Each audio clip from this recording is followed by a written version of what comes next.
पूर्वीच्या काळी गावात पाण्याची टाकी नव्हती, नळ नव्हते. गावाच्या टोकाला एक विहीर होती. सकाळी सकाळी बायका पदर नीट सावरून डोक्यावर चुंबळ आणि घागर ठेवून पाणी आणायला जायच्या. त्या गावात राधा काकू खूप ताकदवान म्हणून प्रसिद्ध होत्या.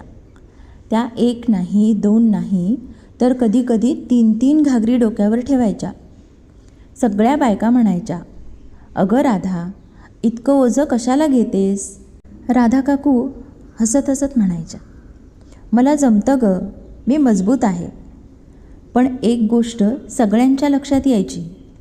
राधा काकू जेव्हा घराच्या दाराशी पोहोचायच्या तेव्हा त्यांची सून धावत बाहेर यायची आणि अलगद एक एक घागर उतरवायची. एक दिवस मात्र सून माहेरी गेली होती. राधा काकूंनी नेहमीप्रमाणे 3 घागरी डोक्यावर ठेवल्या. वाटेत त्या अभिमानाने चालत होत्या.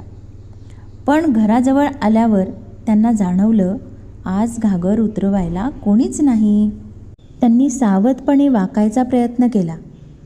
घागरी हलल्या, पाणी सांडायला लागलं, डोकं जड होऊ लागलं, हात वर पोहोचत नव्हता आणि आता ते ओझं सोसणं काकूंना शक्य होईना. क्षणभर त्यांना वाटलं, मी इतकं ओझं का घेतलं? तेवढ्यात शेजारची गीता धावत आली. "काकू थांबा, मी मदत करते."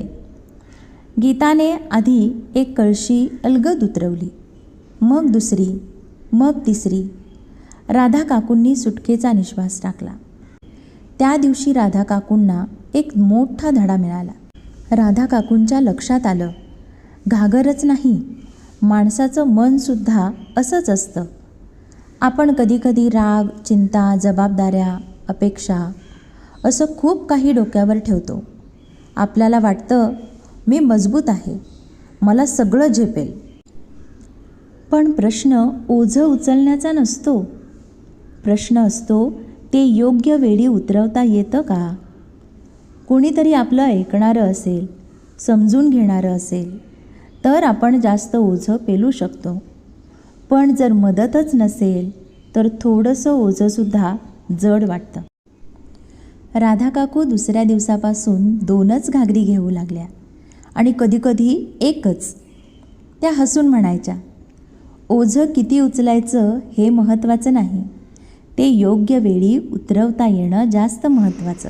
आपल्याला झेपेल तेवढंच ओझं घ्यावं.